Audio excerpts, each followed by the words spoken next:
Merciful death, how you love your precious guilt.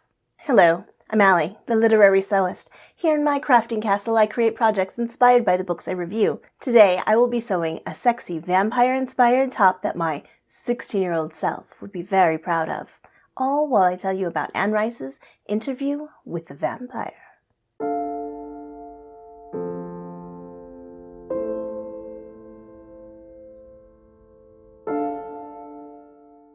My first introduction to this story came with the 1994 release of the movie version starring Brad Pitt and Tom Cruise. I already had a long-time love with vampires, so this was an easy sell for me to want to immediately pick the book up after I left the theater. I then dove headfirst into all things Anne Rice. I couldn't get enough and ate it up with a spoon. I've read the first 6 books in the series several times over. Recently, I realized it had been something like 20 years since I last read Interview, so I grabbed the audiobook from the library. It was like visiting an old friend and reminiscing. I'm so very glad that I picked it up again. So let me tell you exactly what this book is about. This will be specifically about the book and not the movie. If you want to discuss the differences, just let me know down in the comments.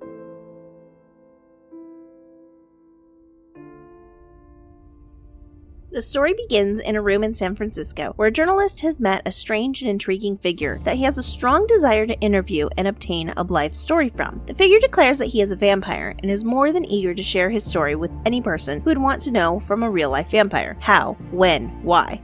The vampire was once a young plantation owner in Louisiana, just outside of New Orleans. After the death of his brother, Louis struggles to find his purpose in life while taking care of his mother and sister. Disputes between Louis's family and another plantation lead Louis to spending more and more time in town. He is constantly drunk with no cares about the levels of debauchery he is participating in. He begins to make friends with a new stranger in town. The stranger is mysterious and engaging. This is Lestat, who will use Louis's weakness to create the companion he has been looking for. Lestat and his human father move into the plantation, and almost immediately the slaves become suspicious of him and his motives. But Louis is very much clinging to Lestat as his life support during this transition. After Lestat's father dies, things take a turn for the worse. Louis goes a bit crazy and Lestat gets mad. Everything is going downhill as we see Louis fall further and further into depression. Now that the home on the plantation has burned to the ground, the pair must relocate to New Orleans. The battle between these two continues back and forth until, through a series of events, they bring a new member into their family, the child Claudia, whose mother died from the plague. Claudia brings a happy family dynamic for many years until she can no longer accept that she will never grow up. Okay, I'm going to stop there because I don't want to give away all of the details. This novel has a ton of inner dialogue to digest, and this summary really just touches on the surface of it. There's a strong psychological element that can be examined in great detail in dealing with stress, depression, loss of life, and so much more. The main focus of the story is the character study and development, so if that's your kind of book, give this one a chance. While classified as a horror, it really is a deep dive into the human psyche. Alright, let's discuss. Do you like vampire stories? Do you have a favorite one? Let me know down in the comments. In my desire as a young person to ingest all things vampire, I loved having my closet filled with all the lace and satin, in blacks and deep rich burgundies, royal blues. I looked into my closet and realized I have none of that now. Times change and that's all good. So for this project, I wanted to create a sexy vampire-inspired top that my younger self would be very proud of to wear. And I think I've pretty much accomplished that.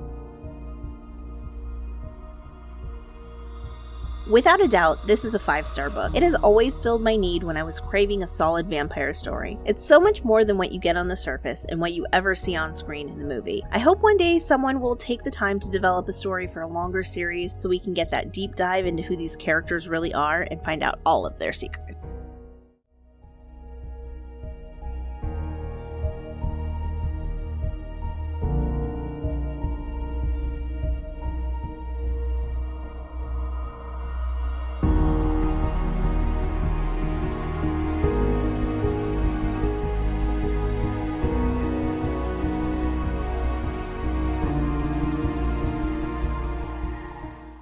Well, teenage inner Allie has been satisfied and will wear this every chance she gets. If you've ever wanted to be in touch with your inner vampire, give this video a thumbs up. In the meantime, I'm inviting you to join us at the Literary Sewist's Book Club over on Facebook. We will leave links in the description below for you, and just know every month we pick a book to read as a group, then we get together and we chat about it. If you want to join us, please come. We'd love to have you. I would also love it if you'd pop on over here and check out more of my book-inspired sewing projects and sewing tutorials. And if you haven't already, please subscribe to this channel for future installments of my bookish sewing goodness. Be sure to ring the bell so you get notified every time there's a new video uploaded. I'll see you next time.